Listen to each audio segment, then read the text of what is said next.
yang menjadi kegalauan saya, kenapa Tuhan memilih saya untuk hidup, untuk ada. Jadi kalau misalnya ditanya ya, saya ingin tanya sekali, Tuhan kenapa engkau memilih aku untuk hidup? Ya jawabannya akan logika, secara logika kan, ya udah tanya aja sama Tuhan. Tetapi kata Bapak Guru, saya harus tanya ke Simbah Guru. Ya mungkin saja bisa jawab. Terima kasih. Kasih.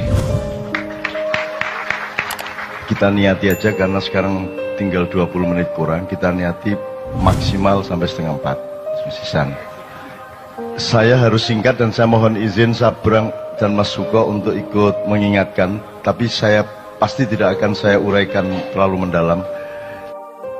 Jadi sehubungan dengan anak kita yang mengatakan, kenapa saya yang dipilih gitu ya, kenapa saya, dengan semua pertanyaan eksistensial dia tadi, itu saya rentang luas seperti ini. Sabrang mengatakan beda antara identitas dengan personalitas ya. Kalau personalitas itu adalah kondisi alamiah Anda, identitas adalah yang Anda bangun secara budaya atau secara pemikiran, yang terapannya bisa di politik, bisa di organisasi, bisa di apa saja. Saya ingin katakan sama Anda, iki mergo ini Maiyah ini luar biasa, ilmunya tidak fakultatif, ilmunya sangat universal, sehingga kita sampai ke tataran sampai marifat-marifat tadi, dan itu semua relevan satu sama lain. Saya ingin katakan satu hal, bahkan tidak ada personalitas dalam kehidupan manusia aslinya. Anda jangan berpikir bahwa Nabi Muhammad adalah Nabi Muhammad. Selama kamu masih menyangka Muhammad adalah punya personalitas di mana dia adalah anaknya Pak Abdullah dan Ibu Aminah, Anda salah sangka. Kalau Anda menyangka saya adalah Muhammad Ainun Najib, itu sumber penderitaan Anda di masa yang akan datang, karena saya bukan Mbah Ainun Najib. Ya. Ini mungkin masih jadi pertanyaan Anda, tapi bisa lebono omonganku iku. Kok kon salah sangka kon? Aku dudu Ainun Najib. Ya. Muhammad bin Abdullah yang dikasih jatah 63 tahun itu pun cuma identitas sementara. Bukan personalitas.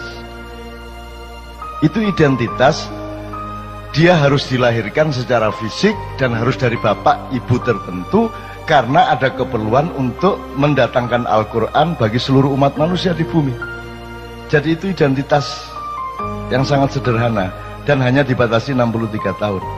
Kalau Anda bertanya siapa personalitas Muhammad, oh dia kalau mau dicari katakanlah ada personalitasnya, oh dia lahir sebelum Jibril, dia lahir sebelum Iblis, sebelum Kanzul Jannah, sebelum Al-Khoshi, sebelum As-Sajid, sebelum Ar-Roki, sebelum yang paling roke, orang yang paling menundukkan badannya kepada Allah, orang yang paling mensujudkan wajahnya kepada Allah, orang yang paling bisa dipercaya untuk menjadi penyebar kesejahteraan atau bendaharawan surga. Dia adalah juniornya Muhammad. Jadi Muhammad itu bukan yang Anda kenal di Arab itu. Yang Anda kenal di Arab itu adalah resonansi dari personalitas Muhammad. Lagi nek anjane kate runu tak dudui kok. Ya, jangan disangka Muhammad bin Abdullah itu adalah personalitas. Itu cuma tugas sementara dan hanya sebentar sekali, yaitu 63 tahun. Jangan disangka bahwa dia sebuah diri.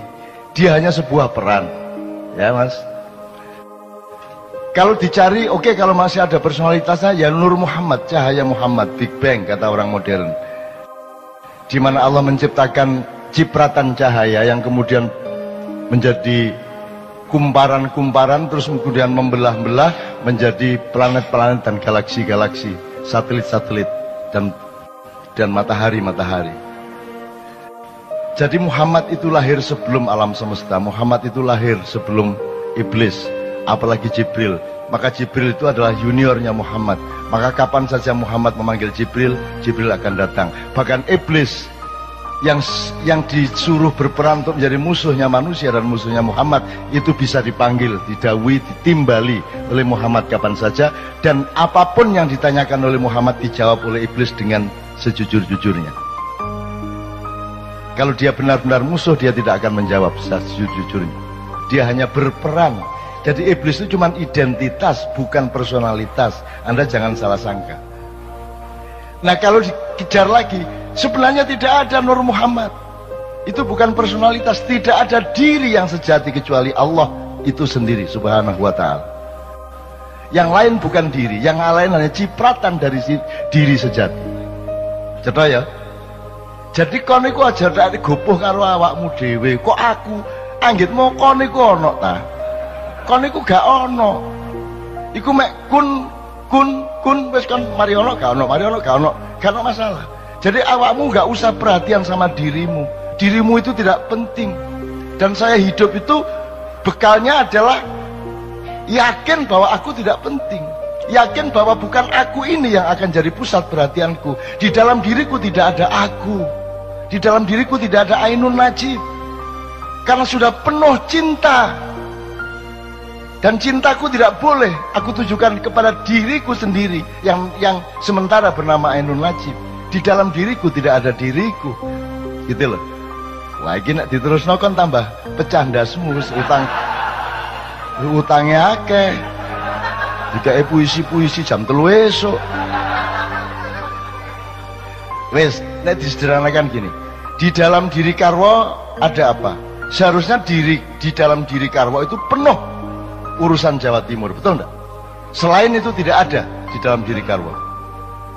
Tapi Anda lihat semua pejabat, hampir semua pejabat, semua presiden di dalam dirinya penuh dengan dirinya. Betul enggak? Sehingga dididik bela diri karena perhatian utama dia adalah kepada dirinya yang dia sangka ada. Kalau Anda ingin menjadi orang besar, kalau Anda ingin meraih kebesaran, Anda tidak bisa memanggul kebesaran dan tidak bisa menjadi kebesaran itu selain Anda bergabung dengan kebesaran yang sejati, yaitu Allah Al-Akbar. Kalau Anda bergabung dengan kebesaran Allah, maka engkau menjadi bagian dari kebesaran itu. Anda tidak bisa diganggu gugat oleh siapapun saja. Gitu ya. Jadi aku nang anakku sing arek ndi Malang nanti. Sing Nadia, ya bener. Nadia apa yang sebelumnya? Ya Nadia. Nadia, kamu ndak usah pikirin dirimu sendiri dan ndak usah kok aku lah anggitmu aku iku sapa? Kon iku sapa anggitmu? Gak usah kok perhatian awakmu iku. Tapi nek ancane kon ngeyel tiap hari kamu bertanya begitu, kon tak kandhani. Sebentar lagi kamu akan tahu kenapa kamu yang dipilih oleh Allah menjadi dirimu. Radio ya. 1 tahun kemudian kamu akan tahu kenapa engkau yang dipilih. Cukup 1 menit sesudah kamu tahu apa isi hati suamimu. Nek kon wis ro isine atine suamimu, kon iso jawab pertanyaanmu iku mang. Dan percayalah, sampai akhir hayatmu kamu tidak benar-benar tahu isi hati suamimu.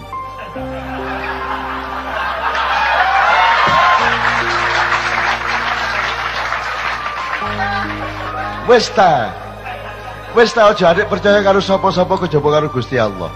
Bojomu nuroni kon bayangno Luna Maya iki.